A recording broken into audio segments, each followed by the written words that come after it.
Dear friends and audience, আমি doctor প্রদীপ মাইতি, পূজা clinic, West Bengal. আশা করি আপনারা সবাই সুস্থ আছেন, ভালো আছেন। আজ যে বিষয় নিয়ে আলোচনা করব সেটি হলো গ্যাস অ্যাসিডিটি সম্বন্ধে। এই বিষয় নিয়ে ইতিপূর্বে আমি কয়েকটি ভিডিও দিয়েছি এবং এই গ্যাস অ্যাসিডিটি সম্বন্ধে বলতে গেলে আমরা আমাদের সমাজ জীবনে কি ছোট কি বড় সব বয়সের কারো না কারো বর্তমান সময়ে এই যে কাজের তাড়া, নেট নির্ভর যে যুগ, প্রতিযোগিতার যুগ, প্রায় প্রত্যেকেরই কম বেশি অ্যাসিড বা গ্যাস এটা হয়ে থাকে, কি ছোট কি বড়।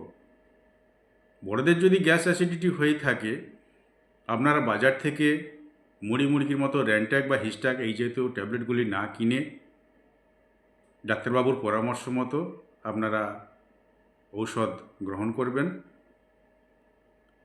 ওমিপ্রাজল, প্যান্টোপ্রাজল, র্যাবেপ্রাজল, ইসোমিপ্রাজল বা আরও অনেক এই টাইপের অ্যাসিডের ওষুধ বহু রয়েছে বাজারে, সেগুলি তো আপনারা অবশ্যই গ্রহণ করবেন।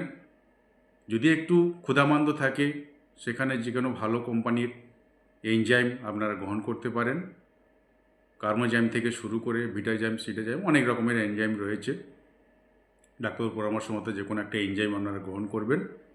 এবং অবশ্যই লিকুইড অ্যান্টাসিড, যেমন প্যান এমপিএস সিরাপ, এই জাতীয়, এটা একটা যেমন নাম বললাম, এই জাতীয় আপনারা সিরাপ 2 চামচ করে 2 বার গ্রহণ করতে পারেন।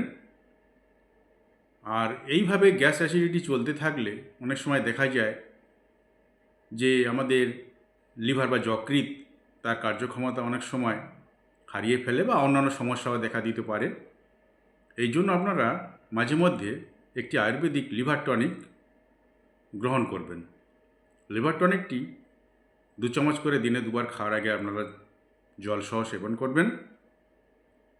আর চেষ্টা করবেন যে আপনাদের যতই কাজ থাক না কেন, সকালের যে ব্রেকফাস্টটা বা দুপুরের খাবার বা রাতের খাবার যেন ঠিক আপনারা নিয়মিত টাইম মতো খেতে পারেন এবং পরিমিত পানীয় জল বা পানি, বিশুদ্ধ মিনারেলযুক্ত, এটা আপনারা যেন গ্রহণ করেন।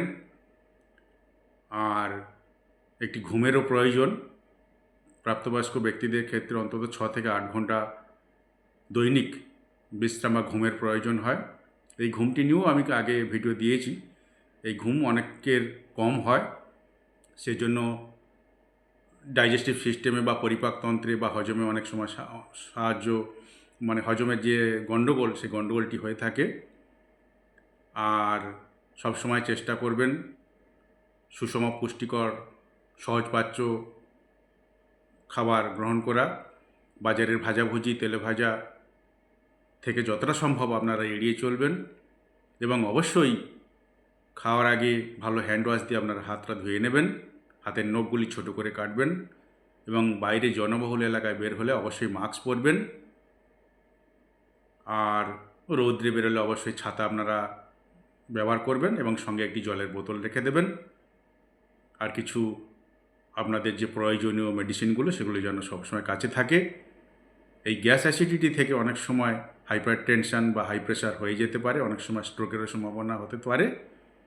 তাই সবসময় আপনাদের নিকট যার যেটা দরকার একটু ওষুধপত্র আপনারা কাছে রেখে দেবেন। আর যারা আমার এই ফেসবুক প্রোফাইল থেকে ভিডিও দেখছেন, সবাইকে আমার আন্তরিক শুভেচ্ছা। যারা ইউটিউব থেকে দেখছেন, সবাইকেও আন্তরিক শুভেচ্ছা জানাই।